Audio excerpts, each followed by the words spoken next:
All right, so hey, fantasy season started, and although we've seen some really good performances out of like AD, and we got a 5x5 recently out of Wemby. We got Jason Tatum looking like he could be a damn MVP this season. The tougher part for fantasy managers right now dealing with the injuries, and there's a lot of them right now. Unfortunately, Dan, we got to talk about it. One of the major ones that came out, Paulo Banchero, and obviously with Paulo. He had that 50-point game, 37-point, half. It looked like he was about to go crazy, potentially 70-point game, but he hurt his oblique, and he even hit a 1 second shot against the Bulls. That was kind of dope to see. But Mhm. the fantasy impact, right? Like, was on a career trajectory. Looked like things were just starting to get going for him. And now we got this Orlando Magic team with a couple holes here that we can potentially be looking at for fantasy purposes. As far as Paulo Banchero goes, how are you feeling about his value? Is this a player that you just stash in your IR spot, you're not tripping about? Are you worried about his value moving forward? Talk to me a little bit about Paulo. Yeah, I mean, I feel good about Paolo just in terms of like the way that he's played this season. Like, I think the biggest growth that he's been making is, the 3-point shooting, the efficiency. He's always going to struggle with the turnovers. Anybody that has that kind of usage is going to struggle with the turnovers. But I think we've seen some gradual improvements. So if you have Paolo in a categories league, I think you got to be feeling really good about the way he's been playing to date. I mean, this is a guy that wasn't anywhere close to the top 100, and now he's sitting in like, in the 50s and the 60s. I think that's probably where he's going to settle in if he can continue to play on this pace, once he comes back from his injury.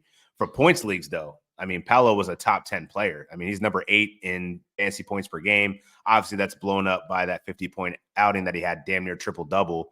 But I think that this is a guy that, in points leagues, he's going to be a top 12 type player just because of the stat stuffing. I mean, he does everything from points, rebounds to assists. He's getting the threes now, like adding in those steals into his bag. Like, he's just he's only going to get better.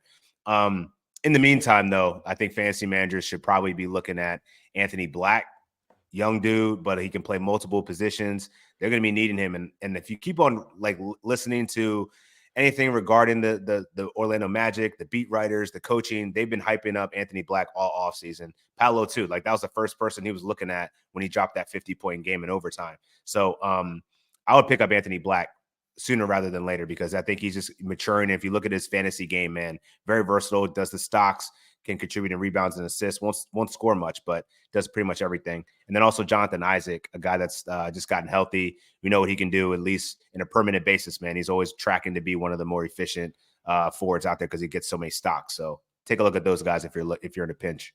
It's always tough, right? Especially when you get a guy that kind of breaks out in Paolo Banchero. Like, we've always known the name. I think the name value has been there. We know the production at least has been there. And like you mentioned, in points leagues has been there. But then in category leagues, it's like it's been nice, man. Kind of like, okay, this is the type of upside that we've seen. So to lose a player like that for 4 to 6 weeks, sometimes it can be tough on you. But I think over the first 2 months, it's a lot of evaluation anyway. What do you really have on your team is kind of the biggest question mark. And you can see some of these other teams are missing star players now with all these injuries. So I think with Paulo, the silver lining here is that when he gets back, we already know now we have a much higher floor than we even drafted. So I think you're Yeah. going to be without him a little bit of time. You'll be able to figure things out. He'll be a blessing in disguise come January here for the fantasy teams. But I think this will give Anthony Black, who's obviously a high draft capital pick, a good chance to be evaluated here. And like you Yeah. mentioned, all the offseason hype with them, if we can get him to like 30 minutes a game and he's actually getting viable floor time.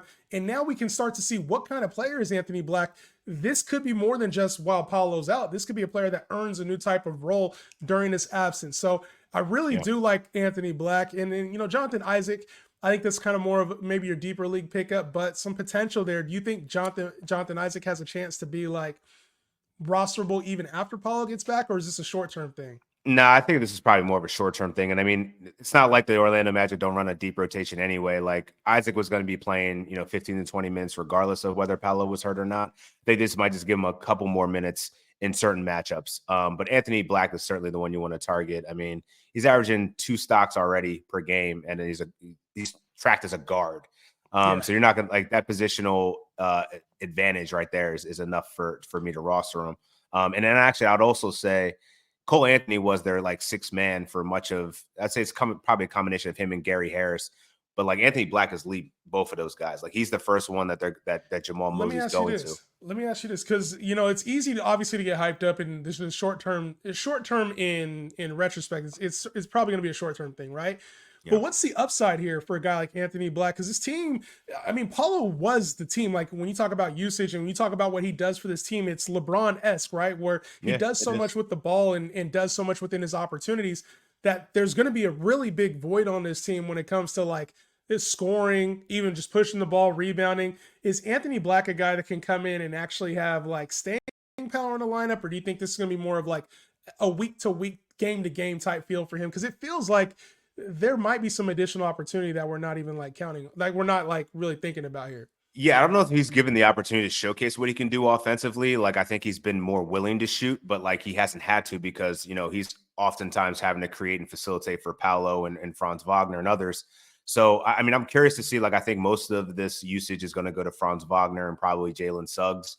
But I think that next person that pecking order is probably going to be Anthony Black. He's going to be asked to do more and be given more opportunities to score offensively. So he's scored double figures in 3 of his 5 games this year. I would like to see that get to like, 12, 13, 14. And I mean, I think we'll definitely have staying power if Paolo's going to be missing 4 to 6 weeks. There's going to be plenty of opportunity for this guy to see what he can do. I just love his size at the position, man. Like he has that profile to put up like a Ben Simmons like stat line. Yeah. But like I think there's more offensive opportunity, obviously, because he's not scared to shoot the ball like Ben Simmons clearly still is. My boy Ben Simmons, bro. It's a 3-on-1 and he's still scared of it. Like still scared. Sometimes you just lose that confidence, man. And shout out to Jalen. You mentioned Jalen Suggs. That's also another player that's probably going to see a nice uptick here in production after getting the bag. After getting the bag from the Magic. He's earning it now. He's earning it now. Definitely gonna earn that bag.